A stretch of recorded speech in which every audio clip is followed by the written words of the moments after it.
মোটমাট 10 বারের মতো আম চুরি করতে গিয়ে ধরা খায় 11 বারের মতো আইসি আম চুরি করতে। সাথে আছে ওখানটা ফেরত পাওয়ারফুল গেরিলা বাহিনী। আমার গেরিলা বাহিনীর অন্যতম সুদক্ষ একটা পোলা জিসান। ওরে কইছি তুই যদি গাছে ওইটা আম পারস তাইলে তোর 1 মাসের মধ্যে বিয়া করাই দিব। এই কথা শুই না ও এক ফালে গাছের মাথা। যাই হোক, উপর থেকে সবগুলা আম মুর্শেদের কপাল বরাবর পড়তেছে। এইদিকে সিয়াম কপাল পাইতে রাখছে যাতে ওর কপালেও পড়ে, কিন্তু ওর কপাল খারাপ, ওর কপালে একটাও পড়ে নাই। তাই ও রাগ কইরা কইতাছে শুধুমাত্র একটা কারণে আমি ওয়াশরুমে বিছানা কইরা শুয়ে থাকি।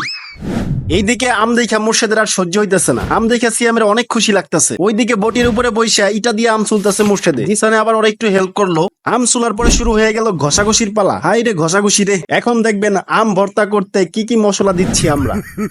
এগুলা কি এসে পড়ছে? সরি গাইস, এগুলা মশলা না, এগুলা আমার এডিট মিস্টেক। এখন আসবে মশলা।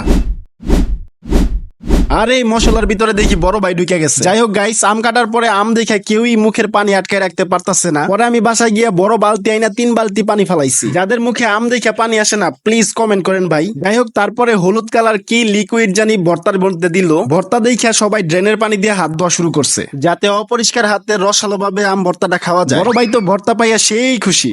মুর্শিদরে দেখা মনে হইতাছে ও না জানি কতদিনের বাসি খাবার খাইতেছে। আর সিয়াম তো আহা গো।